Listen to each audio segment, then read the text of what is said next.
Hello and welcome back once again to Steven Sir Makes It Easy, where me, Steven Sir, tries to make your life a little bit more simpler with concepts concerning accountancy and finance. Before I get started with the task for the day, very quickly a few reminders. You can connect with us on our Facebook page, our Instagram ID, as well as the Twitter handle. And the most important one is the Telegram channel given above. If you have not installed Telegram on your mobile phone and you are a subscriber of the channel, it's my request, please get connected to the Telegram channel above, join it, so that this particular Telegram channel is used for official communication to inform you, to update you about the lectures that will be premiered the next day, as well as the most important thing, the PDF of the question and answer, whatever is coached and tutored on this particular platform will be shared at the end of that particular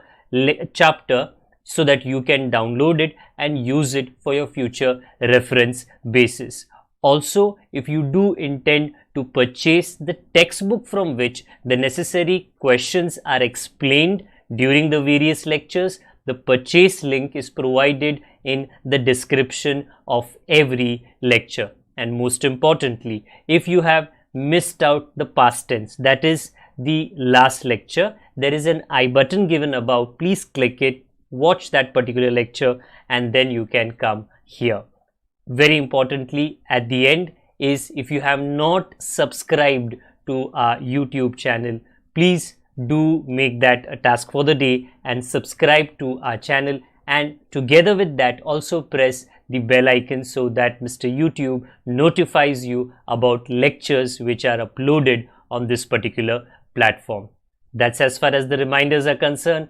Let me get started with today's lecture.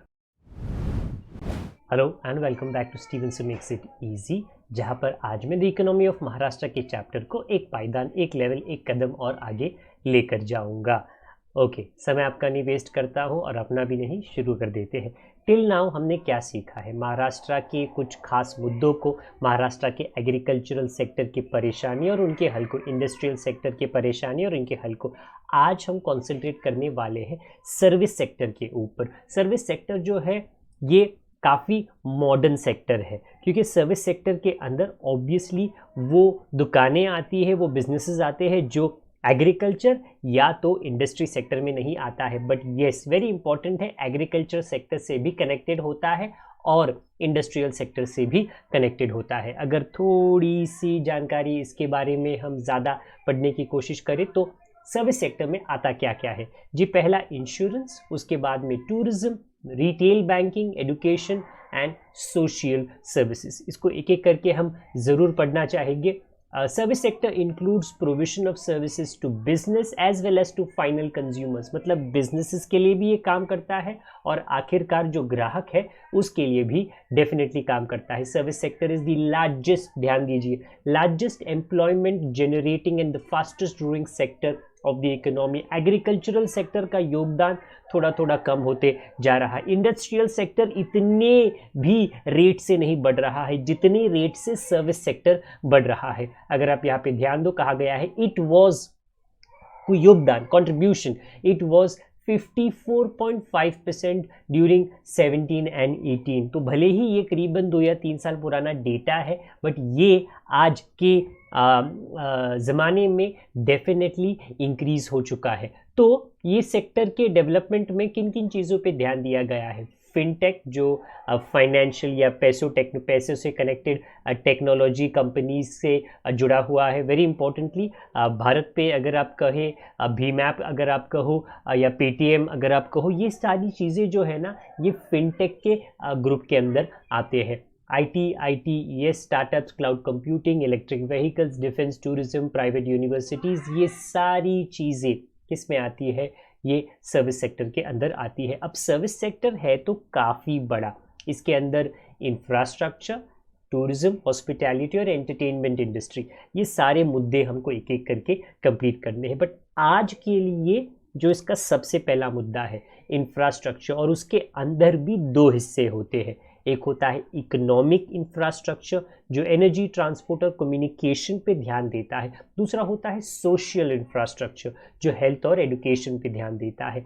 आज हम social infrastructure में नहीं जाते हैं, इसकी चर्चा हम आने वाले लेक्चर में करेंगे। आज हम सिर्फ इकोनॉमिक इंफ्रास्ट्रक्चर में एनर्जी, ट्रांसपोर्ट और कम्युनिकेशन के ऊपर थोड़ी चर्चा करेंगे। तो आज हम सर्विस सेक्टर के जो कोर एरियाज है, जो मेन मुद्दे हैं सर्विस सेक्टर का, आज चर्चा उसके ऊपर कर रहे हैं। और उसके अंदर इंफ्रास्ट्रक्चर, खास करके इकोनॉमिक इंफ्रास्ट्रक्चर जिसमें एनर्जी, ट्रांसपोर्ट और कम्युनिकेशन ये चीज़ें आती है। एक एक करके हम इसके ऊपर ध्यान देते हैं। Infrastructure is the basic requirement for economic development. Definitely है, क्योंकि अगर चीज़ों को आगे लेकर जाया जाना है तो इंफ्रास्ट्रक्चर का होना और उसका डेवलप होना बहुत बहुत ज़रूरी है। A sound infrastructural foundation is the key to overall socio economic development of the state. State ही नहीं, ये पूरे देश की बात हो रही है। देयर आर मैनी कंट्रीज़ जो मैं कहूँ गल्फ में है, वेदर वो अबू धाबी हो, वेदर वो दुबई हो, ओमान हो, बहरीन हो, ये जो कंट्रीज़ हैं इन्होंने अपने इंफ्रास्ट्रक्चर पे बहुत ध्यान दिया है। Roads network, rail network, port का डेवलपमेंट इन्होंने बहुत ध्यान दिया है और बहुत अच्छा सिस्टम इंफ्रास्ट्रक्चर का बनाया है। उसके साथ residential complexes, shopping malls, educational institutions, ये सारी चीज़ों के ऊपर इन्होंने जो गल्फ कंट्रीज़ है ये पक्का किया है कि इनका ये जो इंफ्रास्ट्रक्चर है तगड़ा हो। इसके वजह से वहाँ पर डेवलपमेंट भी काफ़ी आसानी से और काफ़ी तेज़ी से हो सकती है। तो अगर हम क्लासिफिकेशन ऑफ इंफ्रास्ट्रक्चर पे ध्यान दें और इकोनॉमिक इंफ्रास्ट्रक्चर के ऊपर हम कुछ चर्चा करें तो किन बातों के बारे में आपको यहाँ पर पता होनी चाहिए। It facilitates production and distribution of goods and services. तो इकोनॉमिक इंफ्रास्ट्रक्चर का मतलब क्या होता है? वो जो गुड्स को, सामान को, प्रोडक्ट्स को बनाने में और वो प्रोडक्ट्स को डिस्ट्रीब्यूट करने में, इन चीज़ों के ऊपर ध्यान देता है। पहला, measures for development of economic infrastructure. अभी जैसे मैं बोल रहा हूँ कि गल्फ कंट्रीज़ ने और बाकी की यूरोपियन कंट्रीज़ ने भी इसके ऊपर काफ़ी ध्यान दिया है, क्योंकि ऑब्वियसली उनको भी पता था कि अगर वहाँ पर किसी भी तरह का डेवलपमेंट होना है तो इस मुद्दे के ऊपर ध्यान देना बहुत बहुत ज़रूरी है। वैसे ही हमारी सरकार को भी पता है, वेदर वो सेंटर में बैठी सरकार हो या स्टेट में, तो उन्होंने अपनी तरफ से क्या कोशिश की है जिसकी वजह से इकोनॉमिक इंफ्रास्ट्रक्चर बढ़ सके, जिसमें एनर्जी, ट्रांसपोर्ट और कम्युनिकेशन आता है।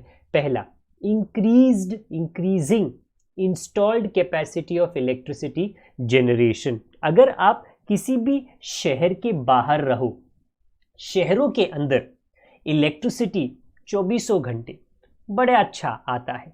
ये बहुत रेयर होता है कि कभी इलेक्ट्रिसिटी ना आए, पर जैसे ही आप शहर के बाहर जाते हो वहाँ पर लोड शेडिंग नाम की चीज़ होती है। मतलब क्योंकि शहरों में इलेक्ट्रिसिटी दिया जाना चाहिए, वहाँ पर गाड़ी बंद नहीं हो सकती है, तो जो उसका लोड है, ओके, इलेक्ट्रिसिटी को वहाँ तक कंटिन्यूसली देने का जो शहरों के बाहर के जगह है उन्हें भुगतना पड़ता है, जहाँ पर हफ्ते में लगातार इलेक्ट्रिसिटी गायब होती रहती है और कभी कभी दिन में 3 या 4 घंटे भी उपलब्ध नहीं होती है। तो इकोनॉमिक इंफ्रास्ट्रक्चर को डेवलप करने के लिए सभी जगहों पर जो इलेक्ट्रिसिटी की ज़रूरत है, क्योंकि अगर सिर्फ शहरों में इलेक्ट्रिसिटी 24 घंटे दिया जाए तो जो लोग हैं शहरों में ही बस जाएंगे, वो शहरों के बाहर जाने वाले नहीं है, जिसकी वजह से रीजनल इम्बैलेंस भी पैदा होता है। उसके बाद rural electrification, network improvement and programmes for energy conservation. So गांव खेड़े में जैसे मैंने अभी बात की है कि भाई इलेक्ट्रिसिटी, बिजली का होना बहुत बहुत ज़रूरी है, क्योंकि बिजली का होने के बाद ही काफ़ी ऐसी चीज़ें हैं, मतलब वहाँ पर अगर स्कूल है बिजली नहीं है, और अगर वहाँ पर अस्पताल है बिजली नहीं है, या बिजली है पर वहाँ पर दिन में और या तो हफ्तों में बिजली एकाएक गायब रहती है, तो वहाँ पर डेवलपमेंट किस तरह हो सकता है? इसके लिए रूरल इलेक्ट्रिफिकेशन, नेटवर्क इम्प्रूवमेंट, इसके ऊपर और एनर्जी कंजर्वेशन, इसके ऊपर प्रोग्राम्स बनाए जा रहे हैं और वो प्रोग्राम्स का ज्ञान जो है लोगों के अंदर बांटा जा रहा है। Modified direct benefit transfer scheme to LPG consumers in the state. लोगों को, जो लोग गांव खेड़े में रहते हैं, जो गांव में रहते हैं, जो शहरों के बाहर रहते हैं, वो काफ़ी हद तक, क्योंकि उनके घरों के अंदर सिलेंडर, गैस सिलेंडर नहीं होता है, तो वहाँ पर चूल्हा कैसे जलता है? लकड़ी से। लकड़ी से अगर वो चूल्हा जलाते हैं हर दिन, दिन में 2 बार, तो वो लकड़ी आती कहाँ से है? जंगलों से। मतलब लोग जंगलों में जाते हैं, वहाँ पर पेड़ को काटते हैं और उस लकड़ी से अपने घर के अंदर चूल्हा जलाते हैं। जब पेड़ों को भारी मात्रा में काटा जाता है, मैं यहाँ पर ज्योग्राफी या साइंस आपको नहीं समझा रहा, बट मैं ये बताने की कोशिश कर रहा हूँ कि ये जो एलपीजी सिलेंडर है, अगर ज़्यादा लोगों तक पहुँचाया जा सके सस्ते भावों के अंदर, तो ऑटोमेटिकली डिफॉरेस्टेशन नहीं होगा। डिफॉरेस्टेशन के वजह से सॉइल इरोजन नहीं होगा। सॉइल इरोजन अगर नहीं होता है तो ऑटोमेटिकली फ्लडिंग बरसातों में होना बंद हो जाएगी।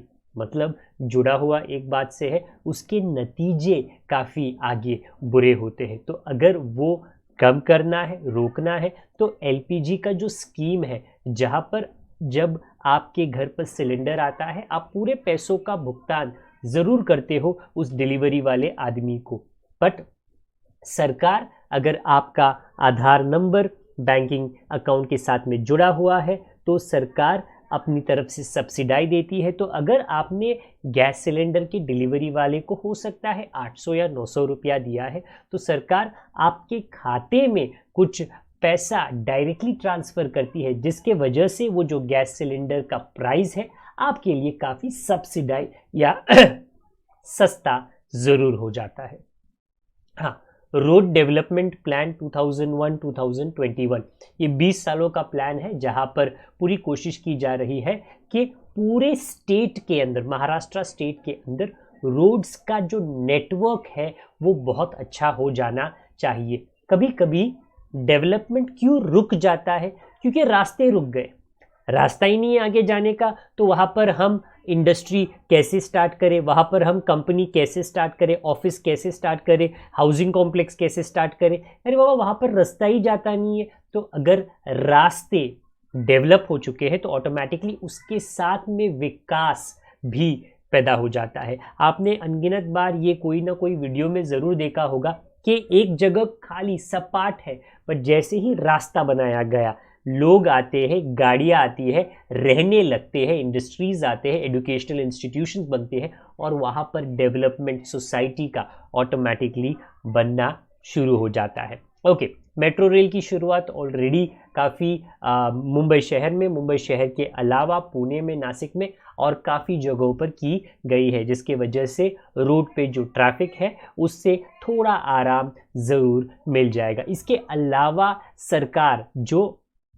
हमारी सेंट्रल सरकार है, उन्होंने सगरमला ये पोर्ट डेवलपमेंट के लिए प्रोग्राम बनाया है। और क्योंकि भारत का जो निचला हिस्सा है, जो ठीक मेरे कोस्टल एरियाज़ जो है, वहाँ पर पोर्ट्स का डेवलपमेंट अच्छा खासा किया जा सकता है। तो यहाँ पर करीबन 250 मिलियन लोग हमारे कोस्ट पर, हमारे जो नदी का, जो हमारे समुद्र का जो तट है, इन एरियाज़ में रहते हैं। और यहाँ पर काफ़ी विलेजेस भी है। यहाँ पर पूरी योजना की गई है करीबन 12 मेजर पोर्ट्स का डेवलपमेंट हो सके और करीबन 185 माइनर पोर्ट्स हो सकता है। कि मेरी जानकारी थोड़ी ऊपर नीचे हो जाएगी, बट जो इन्फॉर्मेशन मेरे पीछे है वही मैं पढ़ के सुना रहा हूँ। तो सगरमाला के अंदर क्या किया जाना चाहिए? यहाँ पर इस प्रोग्राम के अंदर पोर्ट्स का डेवलपमेंट होना चाहिए, और ऑटोमेटिकली अगर पोर्ट्स का डेवलपमेंट होता है, वहाँ का ट्रांसपोर्टेशन बेहतर हो जाएगा। अगर ट्रांसपोर्टेशन, बिकॉज वाटरवेज